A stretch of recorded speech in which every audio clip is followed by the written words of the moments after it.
Yo, what's up mga kayo Cubs?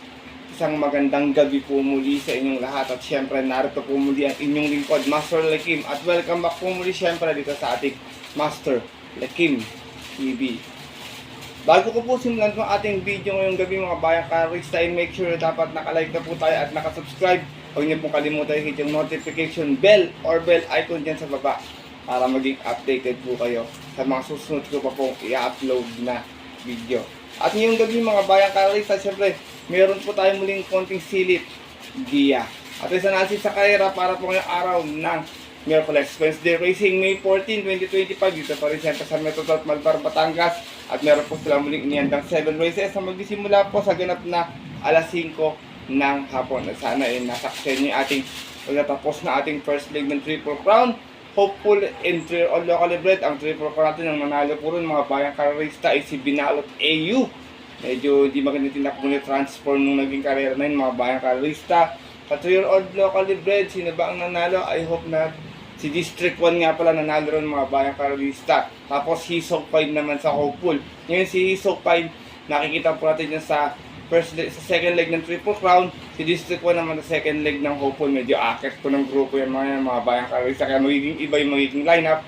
Sa ating natin second leg ng Triple Crown, Hopeful and 3-year-old locally bred. Pero bago ko po simulan ito ating video mga bayang karista, bati lang po muna ako ng shoutout at papasalamat po ako sa lahat ng nag-greet sa akin ng birthday ko. Sa lahat po ng nagbigay ng gift, nairaos ko po ng maayos yung birthday ko. Naging masaya naman po ako ng araw na yun mga bayang karista. Sa lahat po ng mga bumati dito sa ating YouTube channel, ganoon rin sa aking FB. Maraming salamat po sa inyo. God bless po sa inyo lahat and I hope na sana mabigyan ko kayo ng magandang dihado sa kasunod nating darating na karera. Ito, shoutout muna ako kay Sir Vicente Paina.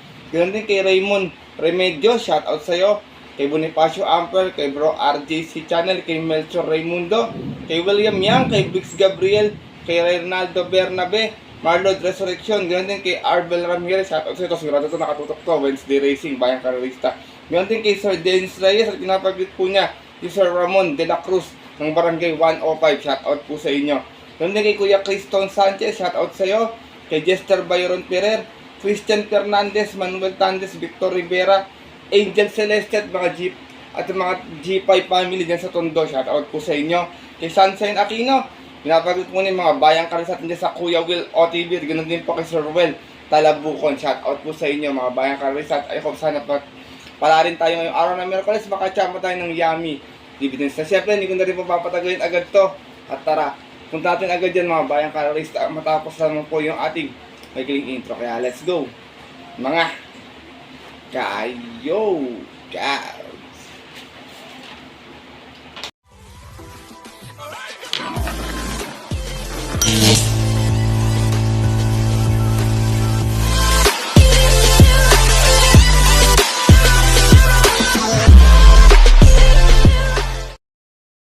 At gaya nga po ng nabanggit ko kayo sa ating intro, meron tayong 7 races na lalargan ngayong araw po ng Miyerkules. Tigisang set ng take all, pick 6, pick 5, pick 4. Distansya natin, isa lang yung 1400 meters, yung race 1, yung race 4, 1200 meters. Pwedeng pabor sa Dibandera, pwedeng pabor din naman sa Derimate kasi may mga kabay tayong mga nakakarimate kahit 1200 yung karera. Sanay sa matutulin na pacing, kaya sipat kayo maigay bayang karisa or kumbaga makibalita kayo sa inyong mga kaibigan or mga kakilala. Pinapalala ko muli sa inyo mga bayang karisa na sariling opinion ko lang to at kuro-kuro kung susundin niyo po wala pong problema.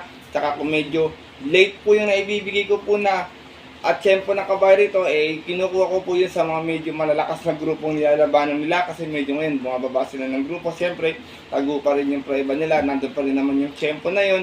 Kaya gusto ko lang magkaroon kayo ng idea. Hindi po sa nililigaw ko kayo dahil tumakbo sila nung nakaraan, pero ibibigay ko po yung muli na medyo matagal na. Kasi nandun po kasi yung talagang prueba nila nang nailaban sila, kumbaga, or nalaban sila sa malakas na grupo. Kaya simulan ko na rin agad mga bayang karisa, pinaliwanag ko lang po yun kasi iba po dyan, may mga nasasabi po dito sa ating comment section. Eto, simulan ko natin mga konting silip at giya, wala nang patumpik-tumpik pa. Good luck po sa inyo lahat. Have a blessed Wednesday Racing, bayang karista, and start na po tayo. Race number 1, start natin winner take all event, 3-year-old and above non-placers.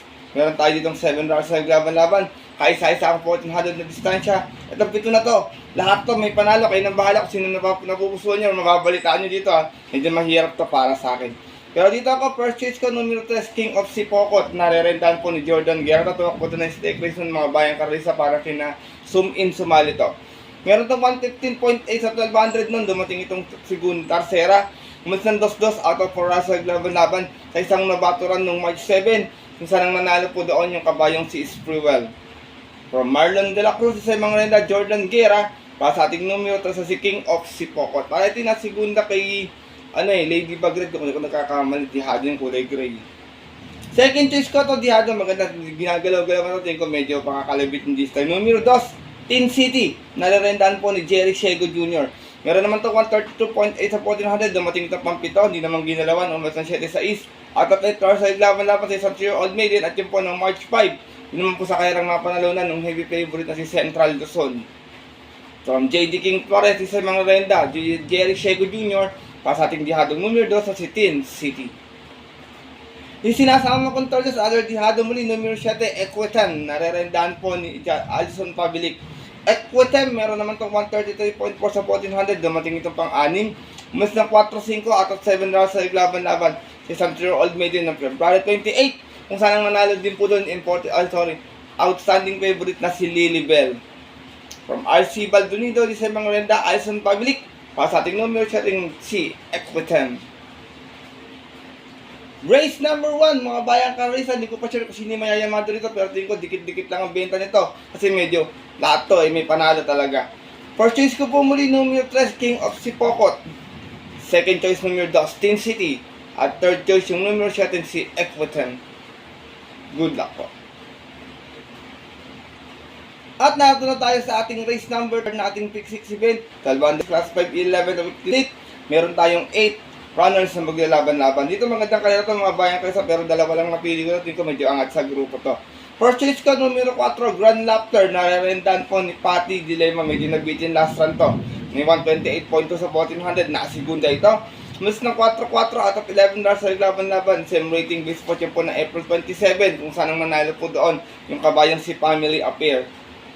Same rider pa rin. Pabs M. Cabalejo. Para sa ating numero, from Pabs M. Cabalejo, dito hindi pa tang renta kay Patty Dilema. Para sa ating numero 4, si Grand Laughter. Second choice ko, numero 1, Jubilum. Narerendahan po nila Sturges. Ito naman si Jubilum. May 128.6 sa 1400 nun. Nasegunda ito. Umalis ng 2-2 out of 14 rounds sa laban-laban. Same rating base po po ng March 30.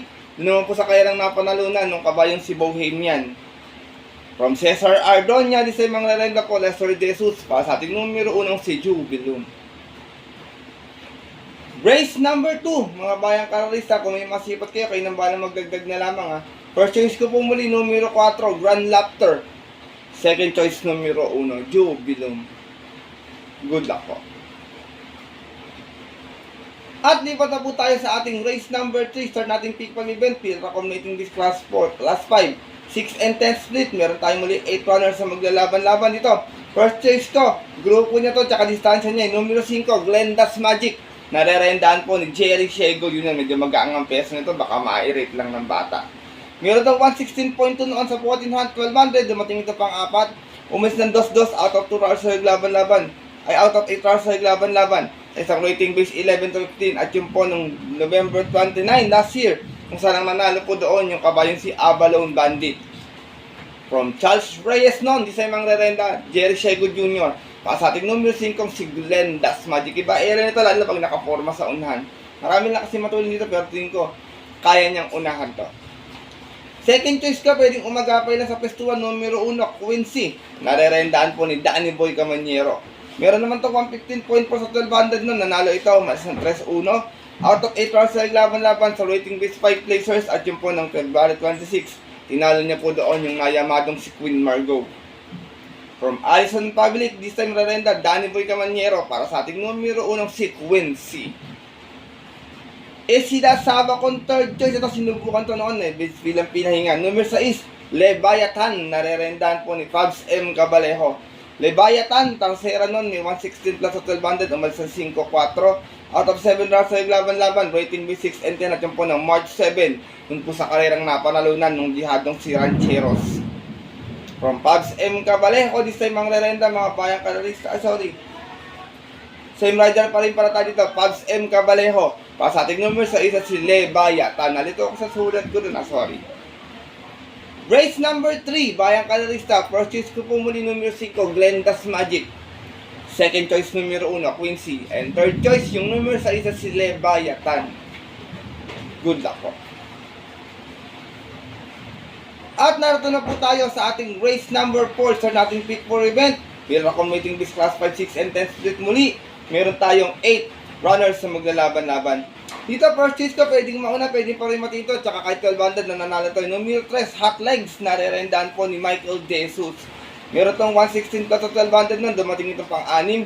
Mas na 8-7 out of 8 runners na laban-laban. Galing to ng 1621 pa. At yun po ng February 5. Doon po sa kayarang napanalunan ng kabayong si Cole Digger. From CB Garganta ng Semang Renda, Michael De Jesus.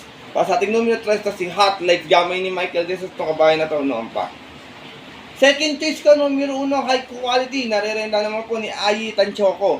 Meron naman itong 115.4. Sa 1200, dumating ng pampito. Umalis ng 4-4 out of 8 runs sa laban-laban. Galing naman ito ng 11-15 at yun po ng February 14. Doon po sa kanilang mga panalunan ng kabayang si Assist Davation. From Marlon De La Cruz sa mga renda, Ayi Tanchoco. Para sa ating numero 1 si High Quality. Alam po, kilala rin ko si Ayi. Gamay ni Ayi Tugad noon pa siga. Ayi din sumasakay dito. Yung sinasama kong third choice, kahit malakas ang laban, laging natitimbang, madalas nakakadiyada pa numero 5. Anyari, narerendaan po ni Danny Boy Camaniero. Meron naman itong 116 plus 1200, nasa segunda ito noon, umas 5-5 out of 8 plus sa laban-laban. Sa rating base 6 and 10 natin po ng March 7. Kung saan ang nanalo po doon, yung kabayang si Success of Times. From John Sargent Di Ocampo, sa mga render, Danny Boy Camaniero, para sa ating numero 5 si Anyari. Race number 4, mga bayang karorista, kung may masipat kayo o mababaltan kayo ng balang magdagdag na lamang ha. First choice ko po muli dito, numero 3, Hot Legs. Second choice, numero 1, High Quality. At third choice, yung numero 5, si Anyari. Good luck po.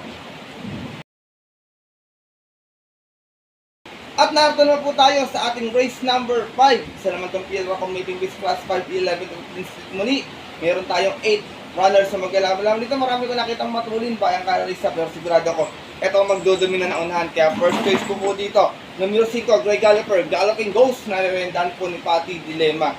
Galloping Ghost, may 115 plus 1200 na natarserang mas ng 2-2. Out of 8 runners sa laban-laban, same rating base at yun po ng March 5. Kung saan ang nanalo po doon yung Yamadong si Polite Bell. Same rider pa rin, Patty Dilema. Para sa ating numero 5, si Galloping Ghost. Second choice ko, numero 1, Gold and Silver. Narerenda naman po ni Totoy Cabaret. Ito naman si Gold and Silver. May 114.8 sa 1200. Nanalo ito noon. Umasan 2-1 out of 8 runs sa laban-laban. Pero galing ito ng rating B6 and 10. At yun po ng February 7. Tinalo niya po doon yung kabayong si Biglang Buhos. From CS Para Junior, di sa mga renda, Joel Totoy Cabarrios. Para sa ating numero 1, si Gold and Silver. Sinasama kong third choice, Greg Galloper muli, numero 6, Coldplay, another Pabs M. Cabalejo. Ito naman, last run, segunda sa 1400, may 130.6, umalis ng 2-1.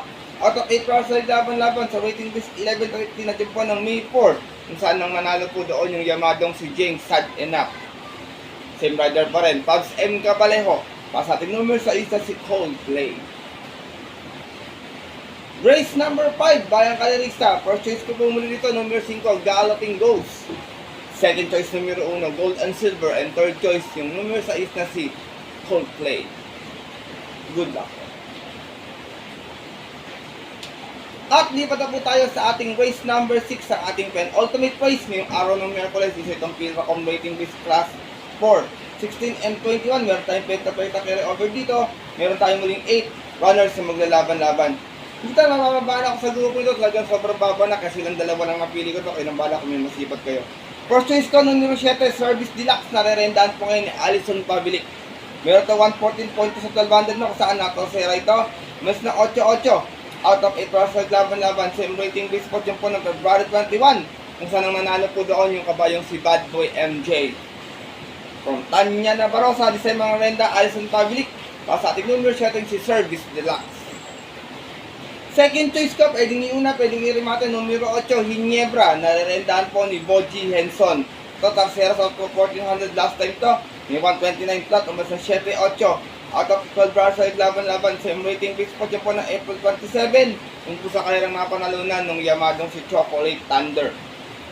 Same brother pa rin, Conrad Boji Henson. Para sa ating numero 8, yung si Barangay Ginebra. Race number 6, very ultimate race ngayong araw po ng Miyerkules pala. Kung may masipat po kayo, mababalitaan pa, pwede magdagdag na lamang. Kung wala po, pili na lamang Bayang Kalerista. First choice ko po muli, numero 7, Service Deluxe. Second choice, numero 8, Ginebra. Good luck po. At narito na tayo sa ating huling karera ngayong araw ng Miyerkules sa ating race number 8. Ay, parating natin mga paborito exotic, ay, race number 7 pala. Parating natin mga paborito exotic bets sa itong field accumulating this class for 22-27. Meron tayong 8 runners na maglalaban-laban. Dito mga Bayang Kalerista sa first choice ko, isang Diamante, isang Dibandera, ay pili ko pala dito.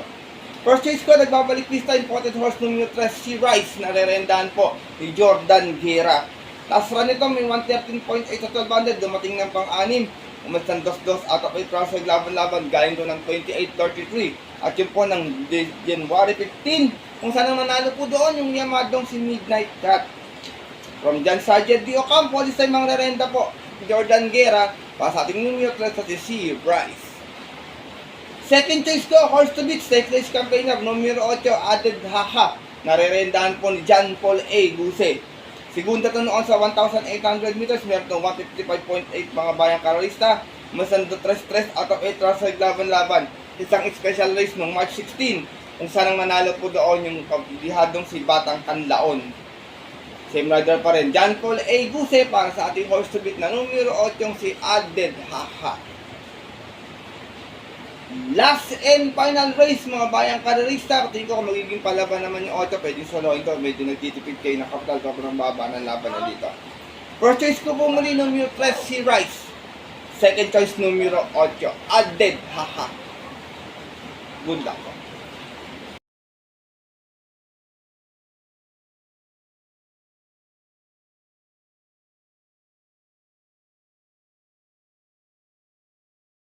At yun po mga Bayang Kalerista at ang ating mga kayokabs, inatapos na itong ating video na ating konting silip at ngayong araw po ng Miyerkules na sana po makatulong po sa inyong diskarte at pananaya.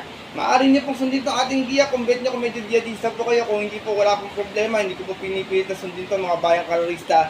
At paalala ko po muli sa inyo na dahil sariling aral ko naman po ito, puro-kuro at opinion sa karera. Pagdating ng tayaan sa takilya mga Bayang Kalerista, mas mananipisa din niyo pong napupusuan at kusunada, and always mga kayokabs, kayo pa rin syempre yung masusunod.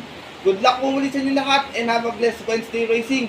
Maraming salamat po sa pagtutok, pagsuporta at pagtiwala palagi mga Bayang Kalerista, and I hope na sana nabigyan ko kayo ng mga magandang giyang biyado sa mga susunod natin mga darating na karera. Mabuhay po kayo, maraming salamat sa inyong suporta Bayang Kalerista. At yun po, ang ganito na lamang po tayo ulit ng mga kinakasusunod ko pong upload na video. May nakatambay na po sa dito. Ito naman bagong guest natin mga Bayang Kalerista. Si Kai naman yung nandito. Ito po muli yung lingkod, Master the King with special guest Kai. Nagsasabi sa inyo na ang karera po dapat po libangan lamang ha. Ito tsambahan lang at talagang tapat-tapat lang. Minsan swerte, minsan malas. Pero pag pinagbigyan tayo siyempre nung nasa taas, huwag po ating kalimutan magpasalamat sa kanya at tumulong sa ating kapwa. Kaya simpleng pamamaraan lamang. Kaya nga, share your blessings po. Good luck po muli and happy racing sa mga pupunta po ng mga pabitin lang off-track betting station, 5 PM ating start time. Stay safe everyone, Bayang Kalerista. God bless. Lalo na rin po sa mga solid dito mga ka. Yo! God!